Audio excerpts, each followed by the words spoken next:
Como ya sabéis, hace una semana apareció la noticia de la dimisión de Íñigo Errejón junto con acusaciones serias sobre su comportamiento con las mujeres. Incluso ya son 2 las denuncias a la hora de hacer este vídeo presentadas ante la policía. Para los que no conozcáis el caso, se trata de un político español de 40 años que hasta hace poco era un estandarte de la política feminista en este país. Se le puede ver en numerosos vídeos hablando sobre cómo se debería tratar a las mujeres y haciendo apología de un discurso que claramente él mismo no practicaba. La verdad es que no sabía si hacer este vídeo o no porque todavía no hay un juicio ni tampoco una condena. Sin embargo, no han parado de sucederse las denuncias y ha sido algo muy llamativo. Además, una de las denunciantes lo acusa de ser un psicópata narcisista y en otra denuncia anónima se relata el típico patrón del ciclo de abuso narcisista. Asimismo, no solo existen las acusaciones de estas mujeres, sino que por lo visto él mismo también habría confesado comportamientos machistas y vejatorios con otras mujeres y que no podía asegurar que no surgieran más casos. Esto mismo se lo dijo a su exjefa Yolanda Díaz. Por todo ello, he creído que podría ser interesante analizar este caso. Pero bueno, como siempre, antes de empezar, si eres nueva o nuevo en el canal, por favor, suscríbete y dale a like para hacer que el vídeo llegue a más personas. Muchas gracias.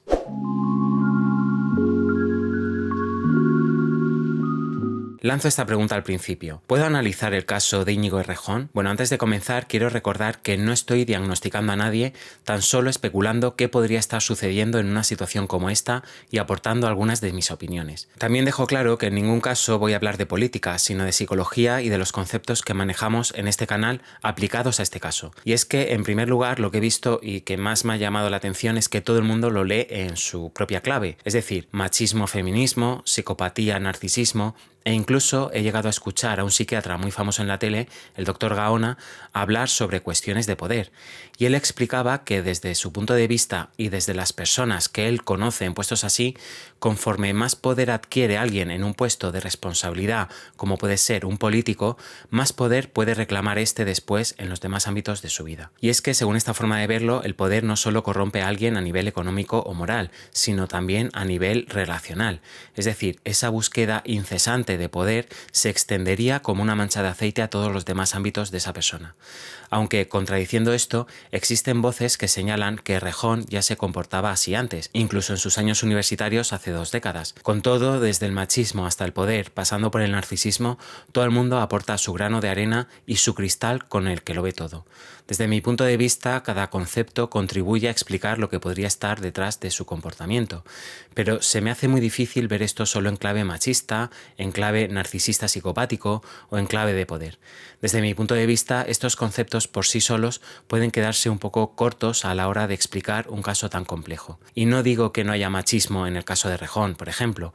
Por supuesto que parece haberlo. Sin embargo, algunas personas lo tachan de arrogante en todas sus relaciones y no solo con las mujeres, lo que vendría a aportar ese punto de narcisismo o de creerse superior al resto, independientemente del género.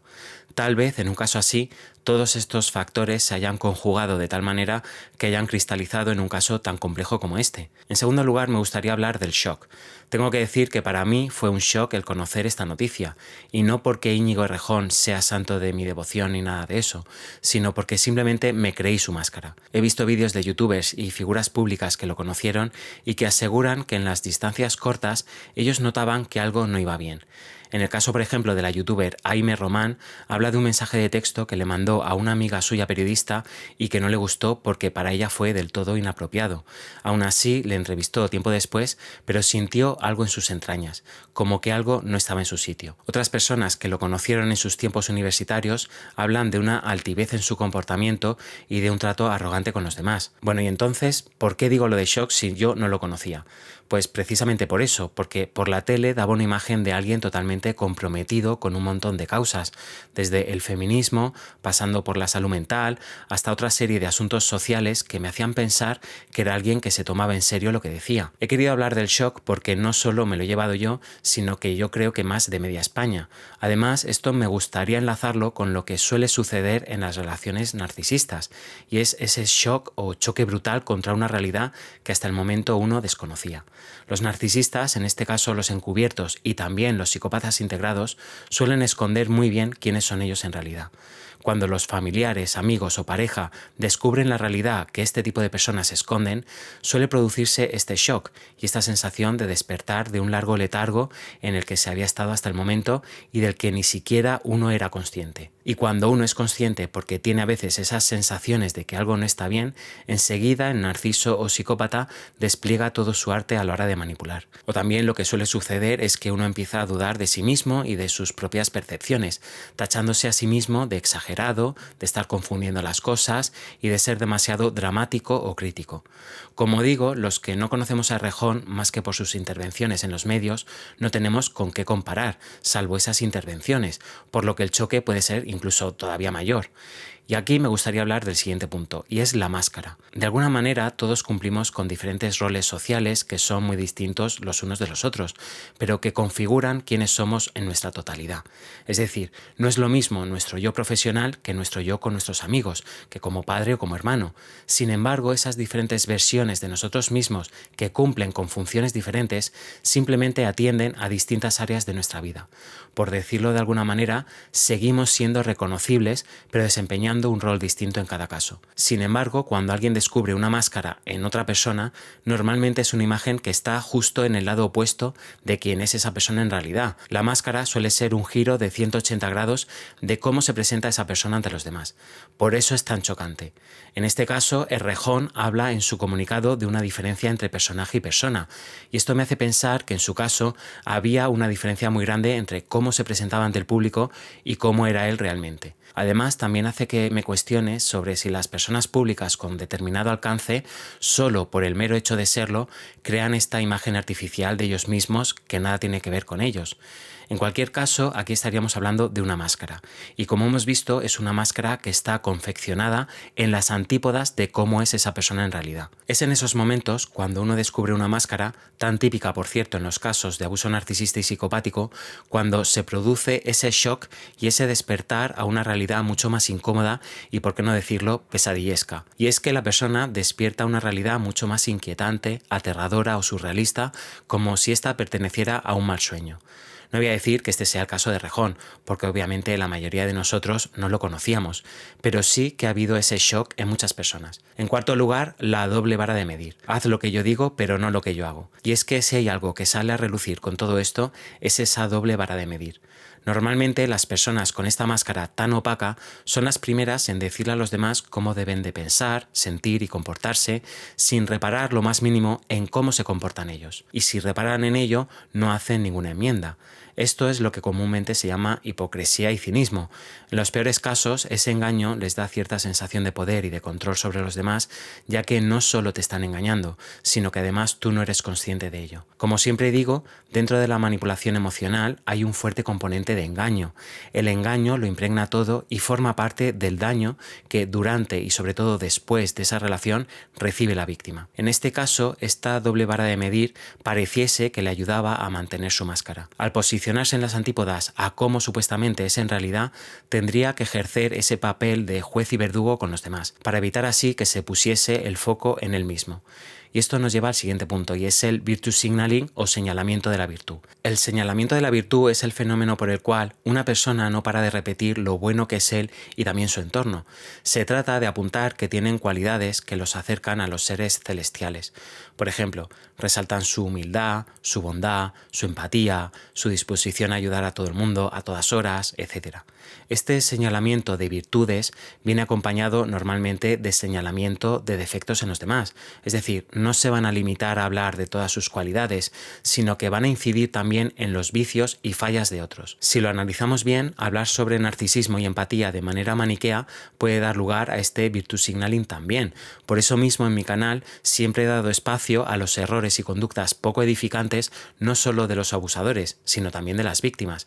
Y por supuesto, no para revictimizarlas, sino para que entendiesen que todos somos de carne y hueso y que todos cometemos errores. Y aún así, esto no quiere decir que uno no pueda ser una víctima. Además, esta es una de las dudas que más surge en consulta con mis pacientes. Pero bueno, volviendo al tema de Rejón, aquí sí que vemos ese virtue signaling, ese señalamiento de la virtud de él y de los suyos como si fueran seres angelicales.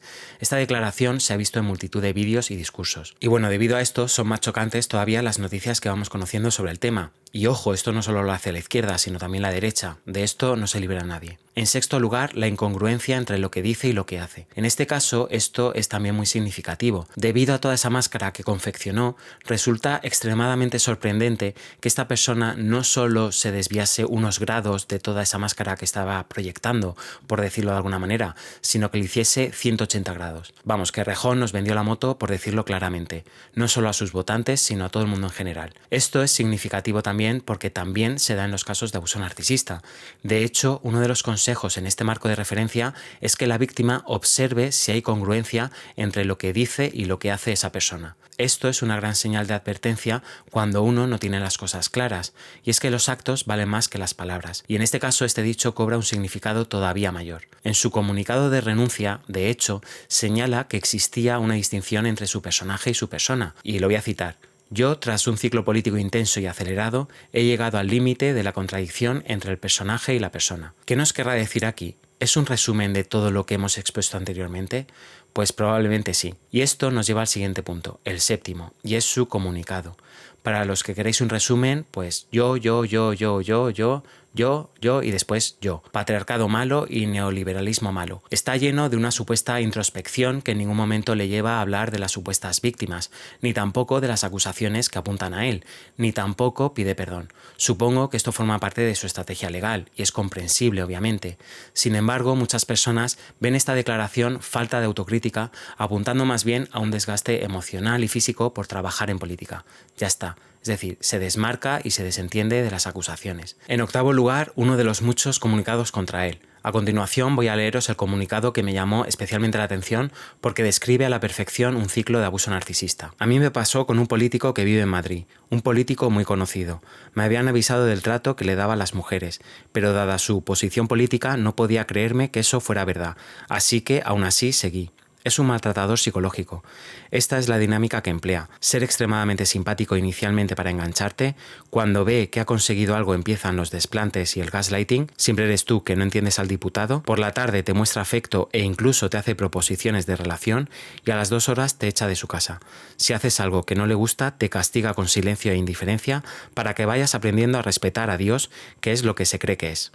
Bueno, y después de leer esto, ¿vosotros qué creéis? Esta persona ha descrito en pocas palabras lo que es un ciclo de abuso. Hay de todo, desde idealización hasta devaluación, pasando por gaslighting, reforzamiento intermitente, ley del hielo y descarte. No hablan del hoovering. Es por esta denuncia por la que me interesé por este caso, además de por el choque que me había producido y es también la razón por la cual lo analizamos ahora mismo en este canal. Yo no sé si es cierto o no, pero lo que dice esta persona es un ciclo de abuso psicológico con todos los ingredientes. Es cierto que falta la fase de hoovering, pero como sabéis muchos de vosotros, esta fase no siempre se da. En noveno lugar, me gustaría hablar de lo que estoy viendo en muchísimos medios, ya sean digitales o no, y es la minimización del abuso. Con frases como, simplemente es un borde, un chungo, si alguien me hace eso, pues yo cojo y me voy, ¿por qué se quedó esta persona ahí? La culpa es de ella, al menos el 50% de la responsabilidad es de ella, etc. Son las típicas afirmaciones con las que se encuentran las víctimas, no solo de abuso psicológico, sino también de cualquier otro tipo, cuando intentan comunicar este tipo de problemas.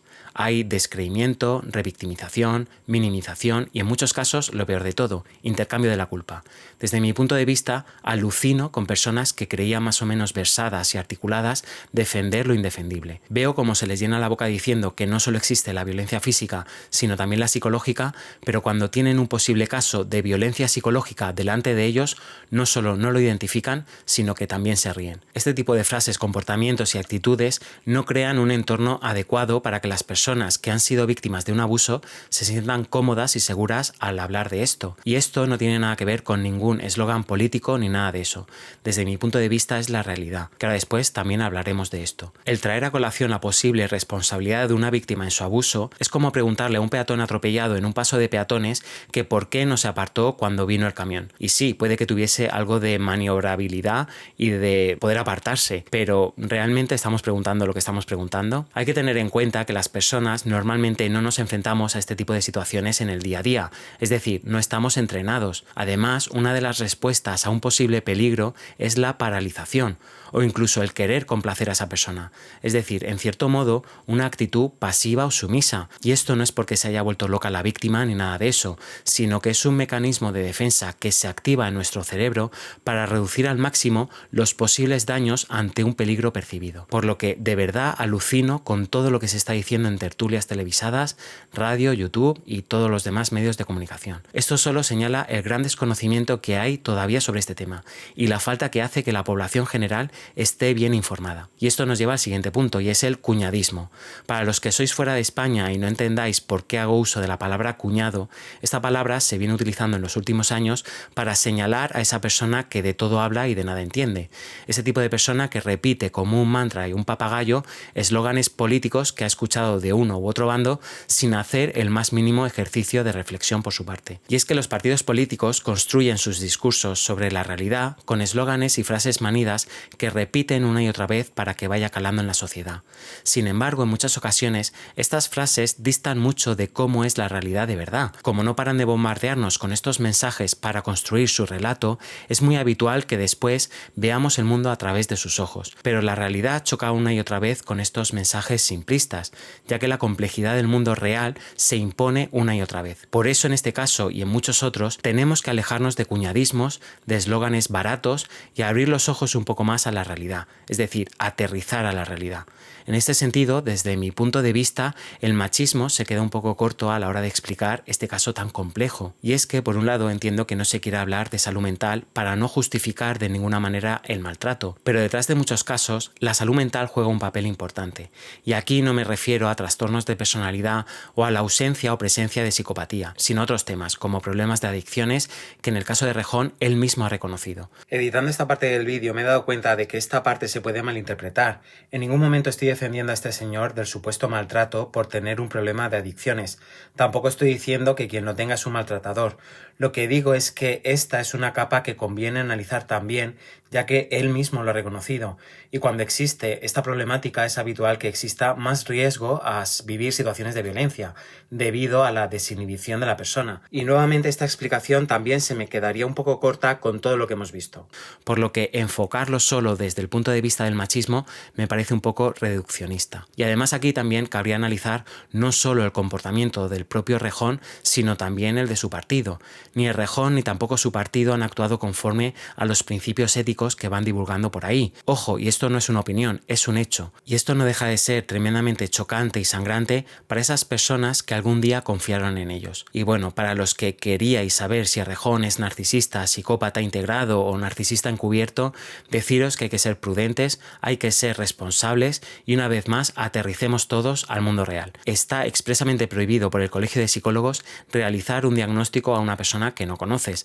Va contra el código deontológico y es una irresponsabilidad máxima. Además, los diagnósticos, en el caso de realizarse, no son armas arrojadizas para desprestigiar a nadie ni machacar a nadie. Son constructos que se utilizan para entender mejor un caso en particular, porque todo esto puede conllevar un gran estigma y además son del todo confidenciales. Es decir, que si yo tuviese el diagnóstico de Rejón, tampoco podría ir divulgándolo por ahí. Esto va contra la ley del paciente. Tenéis que tener muy claro que existen todas estas cosas, por lo que no entiendo a todos esos psicólogos que salen en medios de comunicación diciendo esto o aquello de Rejón, señalándole a él directamente y no simplemente haciendo una analogía. La verdad que no lo entiendo, pero bueno, ellos sabrán. Y bueno, hasta aquí mi opinión sobre este caso. Ahora me gustaría saber qué opinas tú. Por favor, escribe abajo en la caja de comentarios. Bueno, hasta aquí el vídeo de hoy. Dale a like si te ha gustado y compártelo en tus redes sociales o con alguien que creas que lo pueda necesitar. Suscríbete si no lo has hecho todavía, dándole a la campanita para ver más vídeos así. Te mando un abrazo y mucho ánimo en tu camino a la recuperación.